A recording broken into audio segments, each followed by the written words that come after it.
નમસ્કાર, તમે જોઈ રહ્યા છો પ્રકોપ ન્યૂઝ। આજના મુખ્ય સમાચારમાં જોઈએ ખાસ સમાચાર।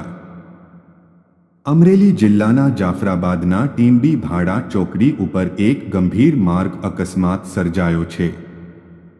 ભાવનગર સોમનાથ નેશનલ હાઈવે પર આ દુર્ઘટના ઘટી છે।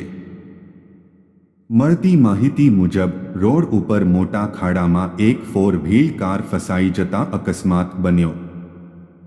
સદનસીબે 4 વ્હીલ કારના ચાલકનો આબાદ બચાવ થયો છે, પરંતુ આ ઘટના ફરી એકવાર નેશનલ હાઈવેના અધિકારીઓની અવગણનાને પ્રકાશમાં લાવી છે।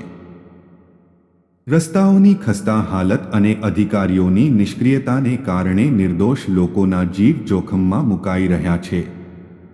સ્થાનિક લોકોએ વહેલી તકે યોગ્ય કામગીરી કરવાની માંગ ઉઠાવી છે। આ સમાચારને સંપાદિત કર્યું છે સૌરાષ્ટ્ર બ્યુરો ઇમરાન શેખ, જાફરાબાદ, અમરેલી। ફરી મળીશું નવા સમાચાર સાથે। જોતા રહો પ્રકોપ ન્યૂઝ।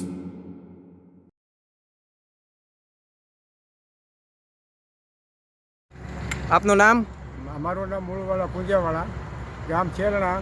હું હાઈવે ઉપર ઉના સાઈડ તરફથી ટીમ્બી બાજુ આવતો હતો તો ભાડા ચોકડી પાસે નેશનલ હાઈવેવાળાએ જે ગોળાઈ હોય તેમાં જે ગોળાઈ હતી તે ટૂંકી કરી અને મોટા મોટા ખાડા બાજુમાં ઢાળી નાખ્યા છે। એને હિસાબે સામે વાહન બે ચાલ્યા આવતા હતા, એક મોટરસાઇકલ એક એને બચાવવા જતાં ડાબી બાજુ મારી કાર અત્યારે પલટી ખાતા રહી ગઈ છે અને એકદમ અંદર ગઈ છે અને મારો જીવ માંડ બચ્યો છે હાઈવેવાળાની બેદરકારીને કારણે।